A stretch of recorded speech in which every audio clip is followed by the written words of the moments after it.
சென்னை வானிலை ஆய்வு மைய இயக்குநர் திரு பாலச்சந்திரன் செய்தியாளர்களை சந்தித்து வருகிறார். அதன் காட்சிகளை பார்க்கலாம். இன்று காலை 8:30 மணி அளவிலே இலங்கை மன்னார் வளைகுடா மற்றும் அதை ஒட்டியுள்ள தென்மேற்கு வங்கக்கடலில் நிலைவு கொண்டுள்ளது. இது அடுத்து வரும் 48 மணி நேரத்தில் காற்றழுத்த தாழ்வு மண்டலமாக வலுப்பெற்று வடமேற்கு திசையில் நகர்ந்து வட தமிழக கடற்கரை நோக்கி நகரக்கூடும் என்று எதிர்பார்க்கப்படுகிறது. கடந்த 24 மணி நேரத்தில் தென் தமிழகத்தில் பெரும்பாலான இடங்களிலும் வட தமிழகத்தில் ஒரு சில இடங்களில் மழை பெய்துள்ளது. அதிகபட்சமாக வேதாரண்யத்தில் 10 சென்டிமீட்டர் மழை பதிவாகியுள்ளது. வரும் 24 மணி நேரத்தை பொறுத்தவரை தமிழகம் மற்றும் புதுவையில் அநேக இடங்களில் மழை பெய்யக்கூடும்.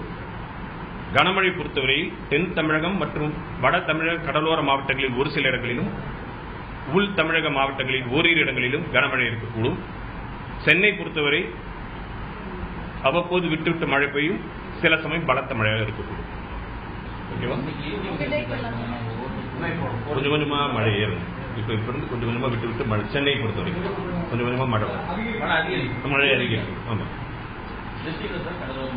கடலூர் மாவட்டம் இன்று மாலை வரை மழை அதிகரிச்சு கொஞ்சம் கொஞ்சமா அதிகரிச்சு.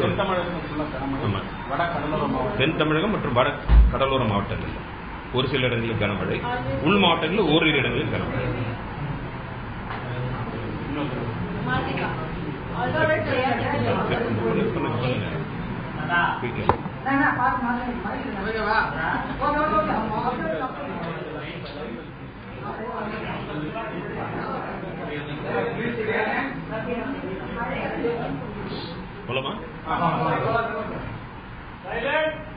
நேற்று தென்மேற்கு வங்கக்கடலில் இலங்கைக்கு அருகே நிலை கொண்டிருந்த தீவிர குறைந்த காற்றழுத்த தாழ்வு பகுதி இன்று காலை 8:30 மணி அளவில் இலங்கை மன்னார் வளைகுடா மற்றும் அதை ஒட்டியுள்ள தென்மேற்கு வங்கக்கடலில் நிலவு கொண்டுள்ளது.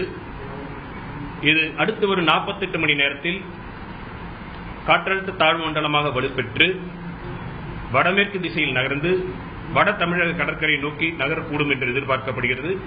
கடந்த 24 மணி நேரத்தில் தென் தமிழகத்தில் பெரும்பாலான இடங்களிலும் வட தமிழகத்தில் ஒரு சில இடங்களிலும் மழை பதிவாகியுள்ளது. அதிகபட்சமாக வேதாரண்யத்தில் 10 சென்டிமீட்டர் மழை பதிவாகியுள்ளது.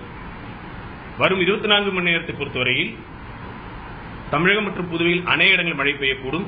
கனமழை பொறுத்தவரையில் தென் தமிழகம் மற்றும் வட கடலோர தமிழக மாவட்டங்களில் ஒரு சில இடங்களிலும் வட தமிழகத்தின் உள் மாவட்டங்களில் ஓரிரு இடங்களிலும் கனமழை பெய்யக்கூடும். சென்னை பொறுத்தவரையில் அவ்வப்போது விட்டு மழை பெய்து சில சமயங்கள் பலத்த மழையாக இருக்கக்கூடும். ஆமா, அது இப்ப இல்ல அது இப்ப இதுவாயிருக்கு. அதாவது இலங்கை ஒட்டி நிலப்பகுதியில கடலுக்கு இது இப்ப நின்றதுனால அது இப்ப கிடையாது. அதனுடைய இது வாக்குப்பதிவு நாளான இன்று தமிழகத்தின் பல பகுதிகளில் மழை பெய்து வந்திருக்கக்கூடிய நிலையில் அடுத்த 24 மணி நேரத்திற்கு இன்னும் மழை நீடிக்கும் என சென்னை வானிலை ஆய்வு மைய இயக்குநர் திரு பாலச்சந்திரன் செய்தியாளர்களிடம் கூறியதை நேரடியாக பார்த்தோம்.